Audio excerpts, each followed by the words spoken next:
Bonsoir à tous. Moi, c'est Stéphane Itogo et aujourd'hui, je suis comme un porte-parole de ceux qui ne savent pas comment gérer ses finances.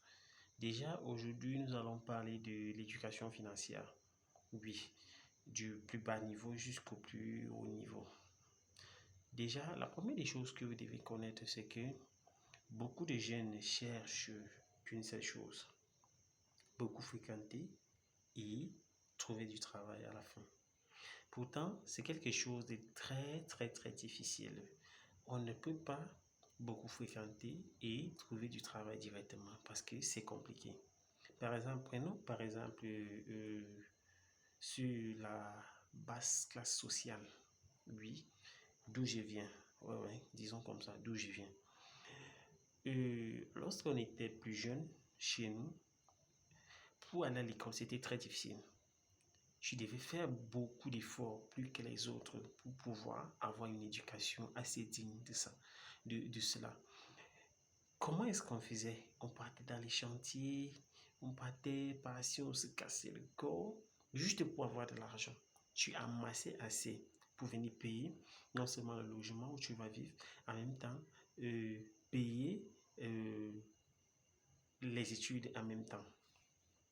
Tout ça demandait qu'il fallait réunir des sommes d'argent. Pourtant, il suffit juste d'avoir son autre minimum BPC parce qu'à partir de là, ton cerveau est déjà un peu éveillé. Ce qu'on devrait plus te faire étudier, c'est l'étude financière.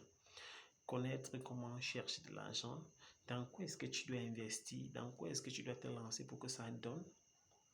C'est ça qui devrait être la plus grande préoccupation de certaines personnes. Si à l'époque je savais que l'école n'était pas assez concurrencée pour mon évolution, je ne devais pas m'y lancer à l'intérieur. Je devais tout simplement faire ceci.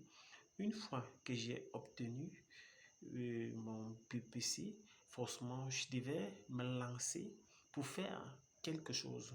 Comme par exemple, j'apprécie beaucoup ceux qui font l'enseignement technique, comme la maçonnerie, la mécanique auto, etc.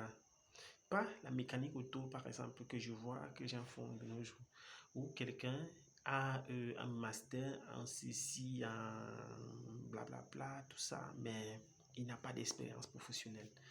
Du genre, si tu lui demandes que voilà une voiture, essaie un peu de dépanner, il va te dire que mon ami, je ne comprends rien, je connais rien de tout ça. Ça vous fait rire, mais c'est la réalité, c'est ça. Mais si on prend en considération que pour bien faire toutes ces choses-là, il faut travailler sur la manière de faire, parce que c'est assez important. Chaque personne devrait plus travailler sur le savoir-faire et non se baser sur le savoir des connaissances.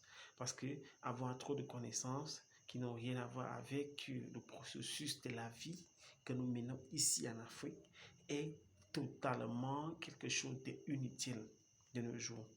Ouais, il est, il est certes vrai que le monde informatisé est celui-là auquel on devrait aussi plus investir parce que c'est le monde à venir.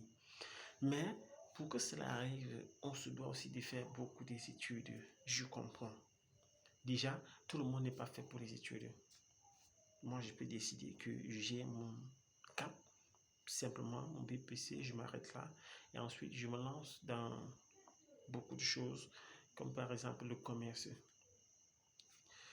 Au Cameroun, 80% des gens minimisent ce qu'on appelle le marketing, mais ne connaissent pas la valeur que le marketing peut apporter à la révolution. Pourquoi? Tu peux connaître fabriquer certains produits, tu peux connaître jongler avec beaucoup d'activités productives, mais si tu ne sais pas commercialiser, comment est-ce que tu vas faire pour concurrencer et gérer tes finances? Tu ne peux pas avoir des finances si tu ne connais pas comment régénérer ces finances-là dans le marketing. Donc, la finalité, c'est que je voudrais qu'on aborde un nouveau sujet qui sera le marketing. Merci. Mais pour ceux qui voudraient en savoir plus, retrouvez-moi dans la prochaine ma prochaine tendance d'édition, là, je vais vous expliquer le marketing un peu en détail avec des petites techniques subtiles de vous aider à vous améliorer facilement, à aborder, à changer beaucoup de choses. Merci.